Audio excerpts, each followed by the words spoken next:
జనవరి 6, 2026. ఆదికాండము 6వ అధ్యాయము. నరులు భూమి మీద విస్తరింపనారంభించిన తరువాత కుమార్తెలు వారికి పుట్టినప్పుడు దేవుని కుమారులు నరుల కుమార్తెలు చక్కని వారని చూచి వారందరిలో తమకు మనస్సు వచ్చిన స్త్రీలను వివాహం చేసుకొనిరి. అప్పుడు యెహోవా, నా ఆత్మ నరులతో ఎల్లప్పుడూ వాదించదు, వారు తమ అక్రమ విషయంలో నరమాత్రులై ఉన్నారు. అయినను వారి దినములు 127 ఏండ్లగునెను. ఆ దినములలో నెఫీలులను వారు భూమి మీద నుండి తరువాతను ఉండిరి. దేవుని కుమారులు నరుల కుమార్తెలతో పోయినప్పుడు వారికి పిల్లలను కనిరి. పూర్వకాలమందు పేరు పొందిన శూరులు వీరే. నరుల చెడుతనము భూమి మీద గొప్పదనియు వారి హృదయం యొక్క తలంపులలోని ఊహ అంతయు ఎల్లప్పుడూ కేవలం చెడ్డదనియు యెహోవా చూచి తాను భూమి మీద నరులను చేసినందున యెహోవా సంతాపము నొంది తన హృదయంలో నొచ్చుకొనెను. అప్పుడు యెహోవా, నేను సృజించిన నరులను నరులతో కూడా జంతువులను పురుగులను ఆకాశ పక్ష్యాదులను భూమి మీద నిండకుండా తుడిచివేయుదును. ఏలయనగా నేను వారిని సృజించినందుకు సంతాపము నొంది ఉన్నానెను. అయితే నోవహు యెహోవా దృష్టి యందు కృప పొందిన వాడాయెను. నోవహు వంశావళి ఇదే.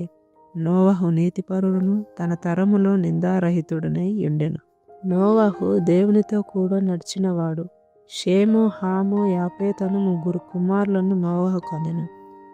భూలోకము దేవుని సన్నిధిని చెడిపోయి ఉండెను. భూలోకము బలాత్కారంతో నిండి ఉండెను. దేవుడు భూలోకమును చూచినప్పుడు అది చెడిపోయి ఉండెను. భూమి మీద సమస్త శరీరులు తమ మార్గమును చెరిపివేసుకొని ఉండిరి. దేవుడు నోవహుతో, సమస్త శరీరుల మూలముగా భూమి బలాత్కారంతో నిండి ఉన్నది గనుక నా సన్నిధిని వారి అంతము వచ్చి ఉన్నది. ఇదిగో వారిని భూమితో కూడా నాశనం చేయుదును. చితిసారకపు మానుతో నీ కొరకు ఓడను చేసుకొనుము.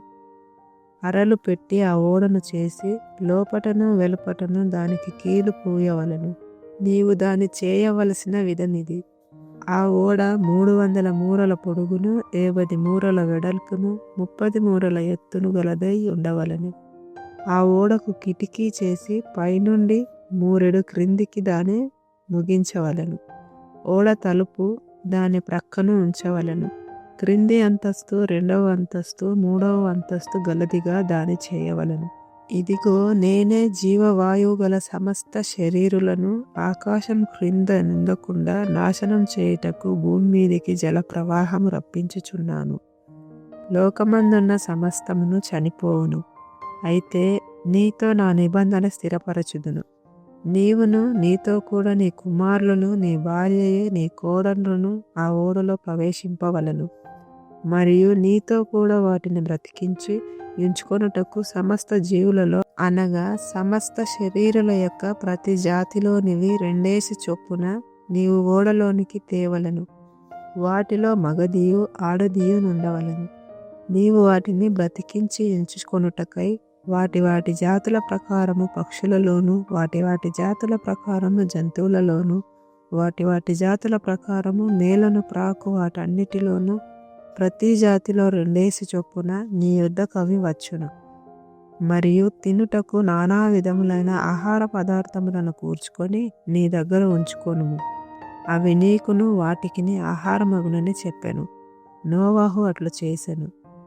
దేవుడు అతనికి ఆజ్ఞాపించిన ప్రకారం యావత్తు చేసెను.